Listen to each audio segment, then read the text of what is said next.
सृष्टि बचपन से ही दिखने में सुंदर नहीं थी, लेकिन अमीर बाप की बेटी सृष्टि पर उसकी माँ जान छिड़कती। मेरी बेटी कितनी प्यारी है, भगवान सबको सृष्टि जैसी बेटी दे। सृष्टि धीरे धीरे बड़ी होती है।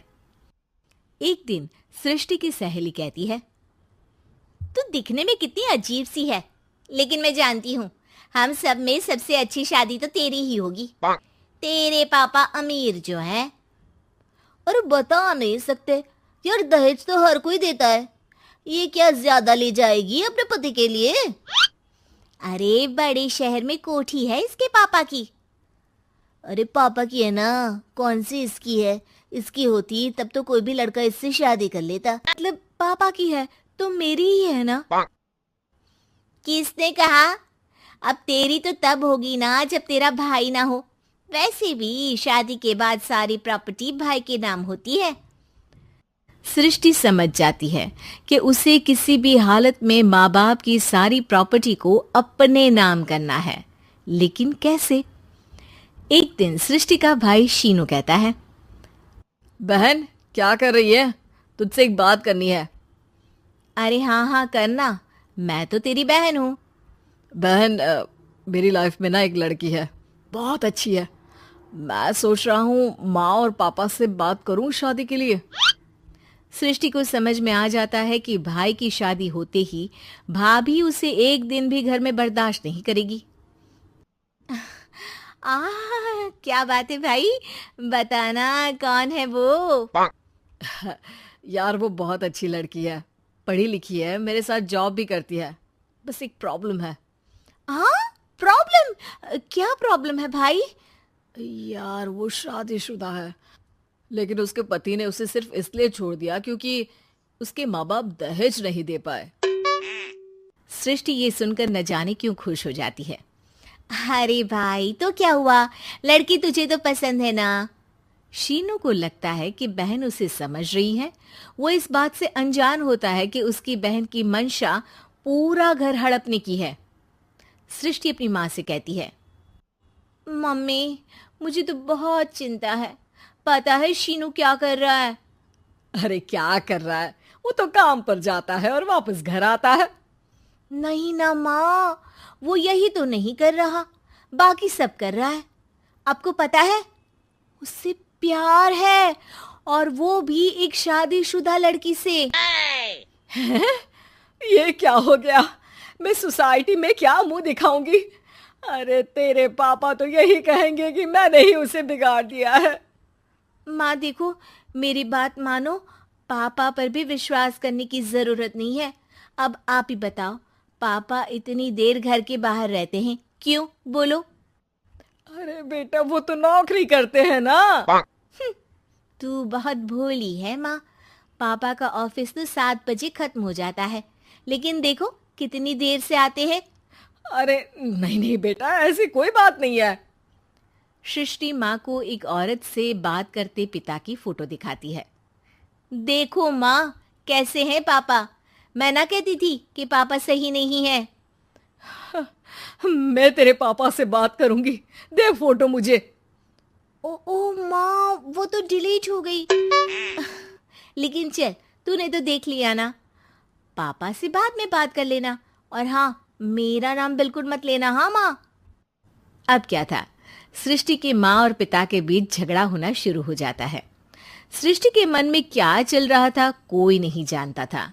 एक दिन, माँ सृष्टि के लिए एक लड़का देखा है, वो लोग शाम को उसे देखने आने वाले हैं। और हाँ माँ, एक खुशखबरी, मैं और पापा मिलकर एक नया बिजनेस ट्राई कर रहे हैं। शाम को लड़का आता है, सांवले रंग का। सृष्टि को तो बिल्कुल भी पसंद नहीं आता। लड़की की माँ कहती है, लड़की का चेहरा तो कोई खास नहीं, लेकिन अगर मेरे बेटे को आप लोग सेटल कर दें तो मैं उसकी शादी आपकी बेटी से करवा दूं। सृष्टि को लड़का बिल्कुल पसंद नहीं था। उसे भाई पर गुस्सा आ जाता है। लड़के वालों के जाने के बाद कहती है, माँ देखा शीनू मेरे लिए कैसा लड़का लेकर आया, न दिखाने लायक न सुनने लायक, सेटल भी नहीं, वो भी हम करे। अरे माँ मैं जानती हूँ ये मेरी शादी किसी भी घर में क्यों करवाना चाहता है। अरे, कैसी बात कर रही है बहन? तूने तो देखा ना, लड़के को मैंने ही मना कर दिया तुझसे शादी के लिए। जिसने लड़का बताया था उसने उसकी बहुत तारीफ की थी। बात आई गई हो जाती है, लेकिन सृष्टि का मन शांत नहीं होता। क्या करूं, कुछ समझ में नहीं आ रहा। मेरी शादी हो गई तो ये लोग पूरी प्रॉपर्टी शीनू के नाम कर देंगे। मेरे हाथ तो कुछ लगेगा ही नहीं। तभी सृष्टि को आइडिया आता है। वो किसी वकील को फोन करती है। जी देखिए, अगर आपके मम्मी पापा का तलाक हो जाता है तो आपके पिता की आधी प्रॉपर्टी आपकी माँ के नाम हो जाएगी। फिर उसे वो किसी को भी दे सकती है। सृष्टि अब माँ को बेटे के खिलाफ भरती है। माँ, शीनू पर नजर रखा करो। वो जिस लड़की के प्यार में है ना, वो शादीशुदा है। यहाँ आएगी, सारा पैसा, रुपया, जमीन, जायदाद सब हड़प लेगी। पापा का भी हाल तुमसे छुपा नहीं है। ऐसा ना हो कि मैं और आप एक दिन सड़क पर भीख मांगे। हे भगवान, मैं तो जीते जी मर जाऊंगी अगर ऐसा हो गया तो। ऐसा हो गया नहीं माँ, ऐसा ही होगा। अभी समय है, आगे का सोच लो। मैं तो कहती हूँ पापा से आधी प्रॉपर्टी लेकर अलग हो जाओ। पापा की आधी प्रॉपर्टी भी हम लोगों को अगर मिल जाती है ना, तो अगले 7 जन्म सफल समझो। बेचारी माँ बेटी के कहने पर पति से तलाक लेकर अलग हो जाती है। सृष्टि अब पैसों से गाड़ी और अपने दूसरे महंगे शौक पूरे करने लगी। उसके दोस्त भी उसके पैसे इस्तेमाल तुम कहाँ थी? मैं सारा दिन घर पर अकेली थी। तो मैं क्या करूं? मैंने ठेका तो नहीं लिया है ना तुम्हें संभालने का। माँ को सृष्टि से ये उम्मीद नहीं थी। वो बैठकर रोने लगती है। वहीं उसका पति यानी कि सृष्टि के पिता आ जाते हैं। मैं जानता था कि तुम्हारा यही हाल होगा, तो आपने मुझे रोका क्यों नहीं? मैं रोकता तो तुम रुकती क्या? सृष्टि के कहने पर तुमने मुझ पर अपने बेटे पर शक किया, लेकिन तुम ये भूल गई कि कैसे हम दोनों ने मिलकर जीवन में इतना सब खड़ा किया। माँ पति के गले लग जाती है। मुझे माफ कर दीजिए, मैंने आपकी कमाई का एक बड़ा हिस्सा गवा दिया।